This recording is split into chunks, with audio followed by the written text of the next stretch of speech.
it going? Good, how are you? Oh my God. Nice to see you. Yeah, come on in. Sorry. Thank I just took a nap.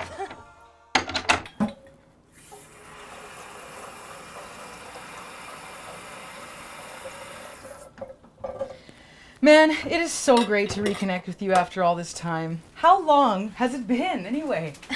A few years anyway. You look like you haven't changed a bit. Thank you, but I've changed quite a lot. Have you not been following my Facebook profile? I've been loving all the photos of you and Andy. I can't wait to hear all about him. But I can't believe you're climbing your way up the corporate ladder. What happened to that rabble-rouser that used to cut business admin because she had closed the pub the night before? Well, maybe I have gotten myself together a little bit. Mature, responsible, all that crap we used to try to avoid back in the glory days. Well, that's good for you, Ash. Listen, why don't you unpack, rest, and I'll throw something together for dinner, and then we can really start to catch up. You are a goddess. A shower would be great. Oh, crap.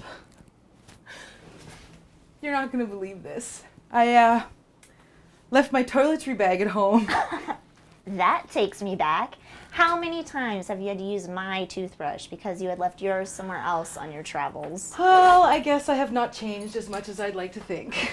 Would you mind? Can I borrow some of your things? I just want to have a shower, shave my legs, brush my teeth. Make yourself at home. We used to share everything back in the glory days. This'll just be like having one of our old sleepovers. And bring the nail clippers out when you're done. We can do mani-pedis after dinner.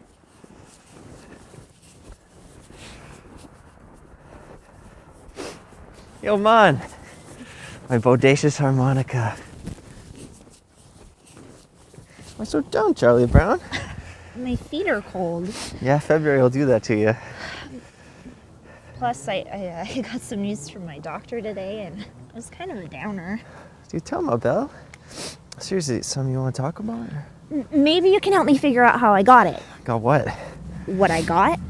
Which is... Hepatitis C. Shh.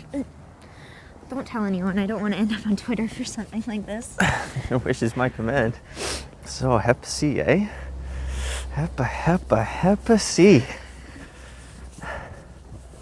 Crap. How long have you had it? I don't know, man. Do you know how you got it?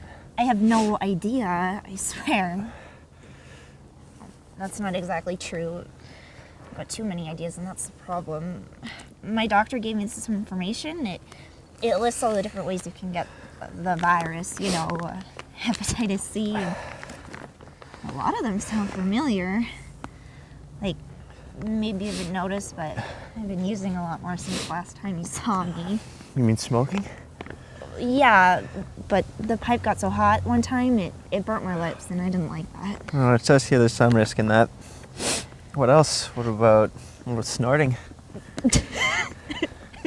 This one time, I laughed so hard, chocolate milk came right out my nose. Oh, it was so funny. I don't remember.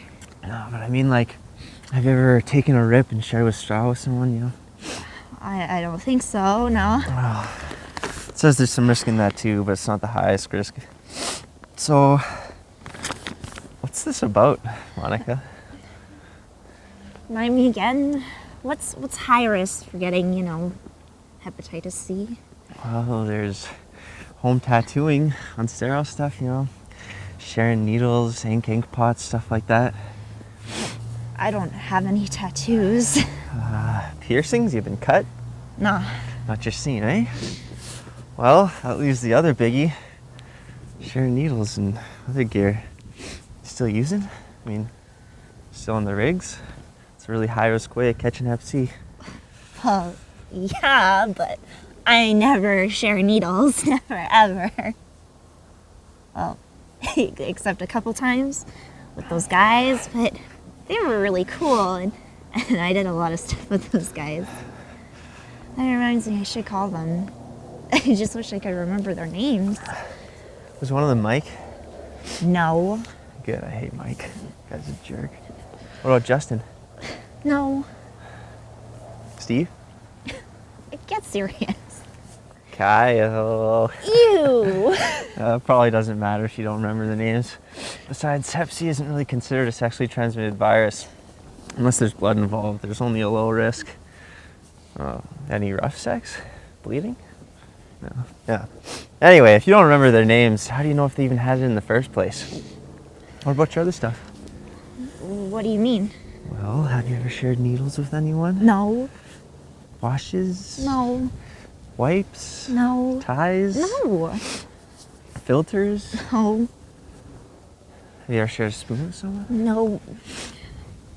Yeah, I've done that before. Is that a problem? Well, we can't be sure, but I'm guessing that's how you got it. You know, you've always been a good person, Harmonica, but it sounds like you've been sharing too much.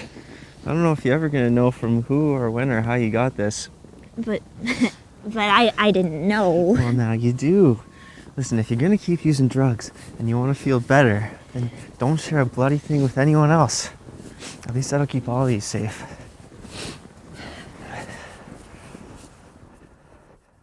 102.7 FM. That little number was called Insane, but very talented. The White Buffalo. Yes, you can catch the White Buffalo tonight at the Live on the Waterfront series, because that's when Live on the Waterfront kicks off. The event runs from 6 to 9. White Buffalo is headlining, but you'll catch local acts Mary Walker and Ryan McDonald to warm up the stage. What a beautiful, beautiful day it is. Oh, hi, Malcolm. It's good to see you in the group again. Thanks. It's been a tough couple of weeks, but I really wanted to make the effort to get down here today. Oh, sure. You must be about halfway through treatment by now, eh? Yeah, just about. Things are going well. I think I'm finally getting it together, you know? Well, sure. You're just taking care of business and working overtime. Yeah, that's right. It looks like we have someone new joining the group today. Excuse me. Hi, I'm Malcolm. This is Roy. Hey there. Hi, I'm Monica. Are you two regulars here at the support group? Well, if you ask the group members, they probably call me more of an irregular, but yeah, I've been coming to these sessions for a few years now.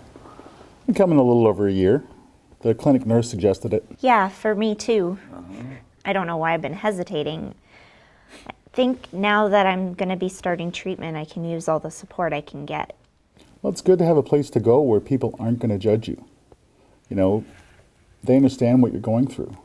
Everyone here has been through the treatment themselves, and they've gotten rid of the virus, and they're here to give back. You know, it's a really positive environment. It helps take your mind off of how you might be feeling. Speaking of which, how are you feeling, Monica? I'm still really tired, and I think I'm more just nervous about starting treatment. Have you been waiting long for it? Not really. It took me a while to be ready for it, but I think I'm just really scared. It's not as scary as it used to be. Treatment has improved a lot. Okay, the first time I went through it, the drugs they were using were a lot like chemotherapy. I ended up losing over 60 pounds.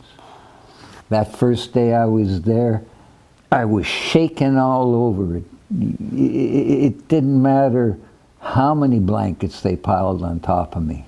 I think my body just went into some kind of shock, you know? Oh, those drugs, they were strong. You said the first time you went through treatment? Yeah, I ended up going through that 3 times. The second time was easier. I think my body had a better idea of what to expect. And the third time was even easier. You went through treatment 3 times. That's right, and I still haven't gotten rid of the virus yet. You see, Hep C can be cured with treatment, but I guess I'm the exception that makes the rule. But I'm still hopeful. I'm waiting to see if I'm eligible again for the new treatment, you know? Roy's kind of my hero. Aw. Whenever I start to feel sorry for myself, I just have to think of him, and I start to feel better. Aw, thanks, man.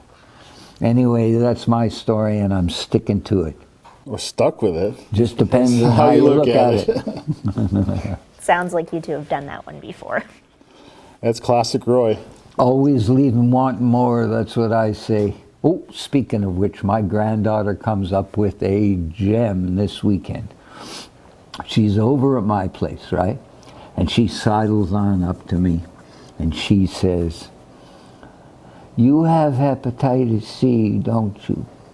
Well, I glance over at her mom because I want to make sure I'm not saying anything that's too over her head. But her mom shrugs and nods, so I say, "Yes, darling, I have hepatitis C." Then my granddaughter says, "Can you catch it from a toilet seat?" Well, I'm glad the conversation isn't getting too serious, so I say, "No, darling, you can't catch hepatitis C from a toilet seat." Then she says, "Well, that's a relief, 'cause I gotta go pee really bad." And that was that. Not bad, eh, for a 6-year-old? It's like I always say, it's never too early to start teaching your kids about Hep C. You know, Hep C is something that we have. It's not who we are. Hear, hear. Oh, the sunshine